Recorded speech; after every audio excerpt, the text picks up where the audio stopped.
अब आर पार की लड़ाई का ऐलान होगा। और बाबा साहब की जयंती आज 134वीं जयंती है। अगर भारतीय जनता पार्टी की सरकार कहीं ना कहीं वर्तमान में अपने निजीकरण के फैसले को वापस लेकर बाबा साहब को सच्ची श्रद्धांजलि देना चाहिए। आज जो ऊर्जा मंत्री हैं ए.के. शर्मा, वो विधानसभा में निजीकरण की बात करते हैं और एक ऊर्जा मंत्री थे जो संविधान लिखकर चले गए। सरकार जो बाबा साहब के नाम पर केवल वोट की राजनीति कर रही है और वो इस बिजली विभाग को सरकारी क्षेत्र से निजी क्षेत्र टाटा बिरला अडानी का बनाना चाहती है। आज हमने ये संकल्प किया है, आने वाले समय में उत्तर प्रदेश की सड़कों पर आरक्षण बचाओ मार्च होगा। 4 PM न्यूज नेटवर्क में आप सभी का स्वागत है। मैं हूं क्षितिज कांत। जिस टेंट के नीचे बैठा हुआ हूं, उस टेंट में पीछे आप एक बैनर देखेंगे, आरक्षण बचाओ संघर्ष समिति। जस्ट बगल में बाबा साहेब भीमराव अम्बेडकर की तस्वीर है।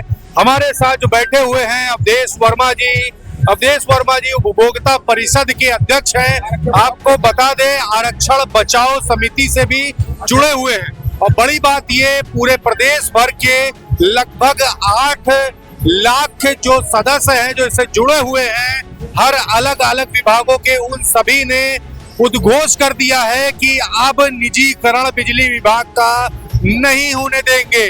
बड़ी बात है। हमारे साथ बैठे हुए हम सवाल करेंगे। अब तो आरक्षण समिति भी मैदान में उतर आई है। आपने बीते समय तमाम खुलासे किए थे, अब तैयारी क्या है?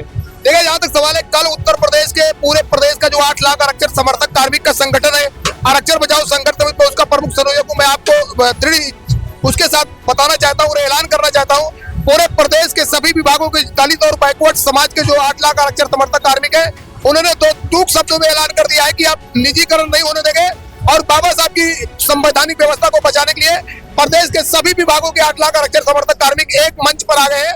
और कल हमने SC/ST आयोग के चेयरमैन, जो सरकार के कैबिनेट मंत्री भी होते हैं, उनकी उपस्थिति में हमने सबने संकल्प लिया और शपथ लिया कि आरक्षण बचाने के लिए पूरी तरीके से प्रदेश के सभी सरकारी विभागों में जो दलित और बैकवर्ड के लोग हैं, सभी एकजुट होकर उत्तर प्रदेश सरकार के खिलाफ हम अपने आंदोलन को चलाएंगे। और सभी कार्मिकों ने ऐलान कर दिया है कि हम किसी भी हालत में निजीकरण जो सरकार करने जा रही है, सबसे पहले अगर सरकार की मंशा साफ है तो लोकसभा में पहले वो निजी क्षेत्र में आरक्षण का बिल पारित करे, इसके बाद बात करें। जिस प्रकार से प्रदेश के ऊर्जा मंत्री विधानसभा में केवल हवाई बातें करते हैं कि निजीकरण पर कोई प्रभाव नहीं पड़ेगा, उन्हें कानून का ज्ञान नहीं है। जब तक निजीकरण लोकसभा से संवैधानिक तरीके से निजी क्षेत्र में आरक्षण नहीं पारित होगा, तब तक निश्चित तौर पर आरक्षण पर कुठाराघात होगा। इसलिए पूरे प्रदेश के 8 लाख आरक्षण समर्थक कार्मिकों ने कल बाबा साहब की जयंती की पूर्व संध्या पर और आज भी सुबह हमने संकल्प ले लिया है, अब आर पार की लड़ाई का ऐलान होगा। और बाबा साहब की जयंती आज 134वीं जयंती है। अगर भारतीय जनता पार्टी की सरकार वास्तव में बाबा साहब की अनुयायी है तो उसे कहीं ना कहीं वर्तमान में अपने निजीकरण के फैसले को वापस लेकर बाबा साहब को सच्ची श्रद्धांजलि देना चाहिए। और अगर वो बाबा साहब को सच्ची श्रद्धांजलि नहीं देना चाहते, अगर वो निजीकरण करके बाबा साहब की बनाई हुई विचारों पर कुठाराघात करना चाहेंगे, तो प्रदेश के सभी 8 लाख आरक्षण समर्थक कार्मिक सभी विभागों के एकजुट होकर आज हमने संकल्प किया है, आने वाले समय में उत्तर प्रदेश की सड़कों पर आरक्षण बचाओ मार्च होगा। और तब उनको पता चलेगा कि किस प्रकार से प्रदेश के 8 लाख आरक्षण समर्थक एकजुट होकर उत्तर प्रदेश सरकार के निजीकरण के फैसले के खिलाफ आर पार की लड़ाई का ऐलान करने जा रहे हैं। एक सवाल और ये है कि बाबा साहेब भीमराव अम्बेडकर देश के पहले ऊर्जा मंत्री होते हैं। आज जो ऊर्जा मंत्री हैं ए.के. शर्मा, वो विधानसभा में निजीकरण की बात करते हैं और एक ऊर्जा मंत्री थे जो संविधान लिखकर चले गए। देखिए, बिल्कुल आपने सही कहा। 1948 का जो बिजली का एक्ट है वो बाबा साहब ने बनाया था और बाबा साहब उस समय ऊर्जा मंत्री का भी वो देख रहे थे। मैं आपको स्पष्ट कर देना चाहता हूँ कि वर्तमान के ऊर्जा मंत्री केवल बाबा साहब पे माला पहना के उनको विचारों के साथ कुठाराघात कर रहे, लेकिन हमारे बाबा साहब जिन्होंने संविधान लिखा, जिन्होंने आज देख रहे हैं इतना लाखों की संख्या में लोग उनके अनुयायी जुटे हुए हैं, उन्होंने कहा था बिजली हमेशा सरकारी क्षेत्र में रहना चाहिए। बाबा साहब ने 1934 में कहा था बिजली सार्वजनिक क्षेत्र में रहना चाहिए। और उत्तर प्रदेश की भाजपा सरकार जो बाबा साहब के नाम पर केवल वोट की राजनीति कर रही है और वो इस बिजली विभाग को सरकारी क्षेत्र से निजी क्षेत्र टाटा बिरला अडानी का बनाना चाहती है, इसलिए इसका हम हर स्तर पर विरोध करेंगे और उत्तर प्रदेश सरकार सरकार को आज जयंती के उपलक्ष्य में बता देना चाहते हैं कि बाबा साहब की संवैधानिक व्यवस्था के साथ कुठाराघात होगा, हम बर्दाश्त नहीं करेंगे और हम ये पूरे प्रदेश के दलित और बैकवर्ड समाज के 8 लाख आरक्षण समर्थक ईंट से ईंट बजा देंगे, लेकिन बाबा साहब की संवैधानिक व्यवस्था के साथ कुठाराघात नहीं होने देंगे। पिछली बार आपने बात किया था, आपके हाथ में बाबा साहेब भीमराव अम्बेडकर की एक मूर्ति भी थी, आज 134वीं जयंती भी है। 8 लाख आपकी समिति से जुड़े हुए, आरक्षण बचाओ समिति से जुड़े हुए समर्थक भी अब आपके साथ में मैदान में उतर आएंगे। आगे आने वाले समय में जो तस्वीरें हैं वो क्या देख रहे हैं, क्योंकि निजीकरण जिस तरीके से फड़फड़ा रहा था, ऑर्डर तो पास हो गए, लेकिन 42 जनपदों में क्या वो निजीकरण की जो कार्रवाई जो शुरू हो रही है, जो स्मार्ट मीटरों के थ्रू जो गरीबों पर और जो आरक्षण का जो नुकसान जो करने की जो बातें हो रही हैं, तमाम जो एग्जाम देंगे आगे आने वाले समय में जो अभ्यर्थी, उनके साथ में जो खेल हो रहा है, इस पर राय क्या है आपकी और क्या सोच रहे हैं? देखिए, जहां तक सवाल है बाबा साहब की संवैधानिक व्यवस्था के साथ जिस तरह कुठाराघात किया, आप देखेंगे उत्तर प्रदेश में 5 सितारा होटल में, ताज होटल में बाबा साहब की जयंती की पूर्व संध्या पर मुख्य सचिव ऐलान करते हैं कि निजी क्षेत्र का जो भी उद्योगपति है वो बिजली में टेंडर भरे, डरे ना। अरे हम ये बताना चाहते हैं कि बाबा साहब की संवैधानिक व्यवस्था को मानने वाले लोग हैं, आप नहीं डरोगे तो हम कहाँ डरने वाले हैं।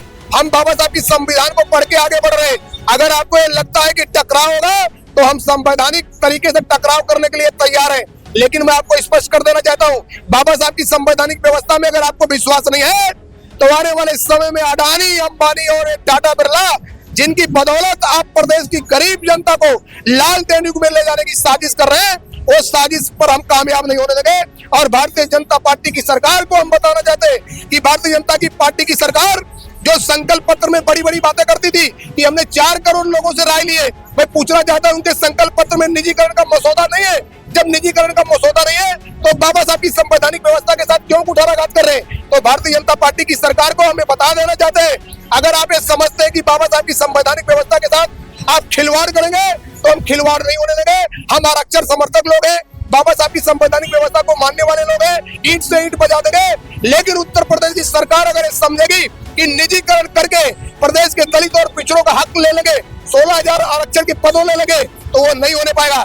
अभी आपने देखा होगा निदेशकों के पदों पर दलित और पिछड़े वर्गों के साथ कुठाराघात किया गया, एक भी दलित और पिछड़े वर्ग के निदेशक नहीं बनाए गए। इसका मतलब ये लोग उद्योगपतियों के साथ साठगांठ करके जिस तरह की संवैधानिक व्यवस्था को आगे बढ़ा रहे हैं, हम उस संवैधानिक व्यवस्था को अगर मानने वाले लोग हैं तो उसका विरोध करना भी जानते हैं कि अगर आप गलत काम करेंगे तो विरोध करेंगे। तो आने वाले समय में वो दिन बहुत दूर नहीं है जब उत्तर प्रदेश सरकार को यह समझना होगा कि जब बाबा साहब के अनुयायी संवैधानिक व्यवस्था के तहत सड़कों पर उतरेंगे तो आपको मानना पड़ेगा कि आरक्षण को समाप्त करने के लिए जो निजीकरण का फैसला लिए है, इसको आपको वापस करना पड़ेगा। तमाम समर्थक जो आपको देख रहे हैं, तमाम जो कंज्यूमर जो देख रहे हैं, जो आपको आपके पास अपनी समस्या लेकर आते होंगे, उनका एक सवाल ये भी है, योगी जी से मिलने की आपने बात की थी, क्या वाकई में अभी तक समय मिला है? देखिए, यहाँ तक सवाल है, प्रदेश के माननीय मुख्यमंत्री जी पर हमें भरोसा है। हमारा जिस दिन मसौदा तैयार हो रहा है, हम पूरे मसौदे को लेकर बहुत जल्द मिलेंगे, हमें टाइम मिलने की कोई दिक्कत नहीं है। लेकिन प्रदेश के माननीय मुख्यमंत्री को उत्तर प्रदेश के कुछ नौकरशाह गुमराह कर रहे हैं, जिसमें प्रदेश के ऊर्जा मंत्री भी शामिल है, क्योंकि वो भी एक नौकरशाह थे, आज ऊर्जा मंत्री है। ऊर्जा मंत्री बाबा साहब की भी बात करते हैं, अभी आपने देखा होगा उनके ट्विटर हैंडल पर बाबा साहब को हर जगह माला पहना रहे, लेकिन उनको बाबा साहब के विचारों के बारे में ही पता नहीं है। उनको पता ही नहीं, कुछ 1934 में बाबा साहब ने कह दिया था बिजली हमेशा सरकारी क्षेत्र में रहना चाहिए। तो बाबा साहब के विचारों को अगर आपको नहीं पता है तो केवल माला पहनाने से बाबा साहब की संवैधानिक व्यवस्था की रक्षा नहीं हो पाएगी। इसलिए प्रदेश के ऊर्जा मंत्री को मैं बताना चाहूंगा कि बाबा साहब की संवैधानिक व्यवस्था को अगर आपको समझना है तो पहले बाबा साहब के विचारों को आपको पढ़ना पड़ेगा, और पढ़ने के बाद आपको आगे की बात करना पड़ेगा। और संवैधानिक व्यवस्था के तहत निजीकरण का फैसला वापस लेकर उत्तर प्रदेश सरकार को बाबा साहब को सच्ची श्रद्धांजलि देना चाहिए। बिल्कुल, तो देश के पहले ऊर्जा मंत्री बाबा साहेब भीमराव अम्बेडकर की आज जयंती है, 134वीं जयंती। हम बात कर रहे थे ऊर्जा के जो निजीकरण को लेकर के, जो तमाम जो बातें जो फील्ड पर है, ऑर्डर तो पास कर दिए गए। निजीकरण आप देख रहे थे कैसे मंत्री AK शर्मा द्वारा विधानसभा के अंदर फड़फड़ा रहा था, ऑर्डर पास कर दिए गए, लेकिन अब 8 लाख कार्यकर्ता, यूं कह ले जो सरकारी विभाग के जो कर्मचारी हैं, वो पीछे जो बैनर लगा हुआ है आरक्षण बचाओ संघर्ष समिति के अंतर्गत, इस बैनर तले तमाम कार्यकर्ता अब अगेंस्ट में आएंगे निजीकरण के। और आगे क्या कुछ होगा आपको मैं दिखाता रहूंगा। जुड़े रहिएगा 4 PM न्यूज नेटवर्क के साथ। मैं हूं क्षितिज कांत, कैमरा पर्सन शुभम के साथ 4 PM न्यूज नेटवर्क के लिए। धन्यवाद।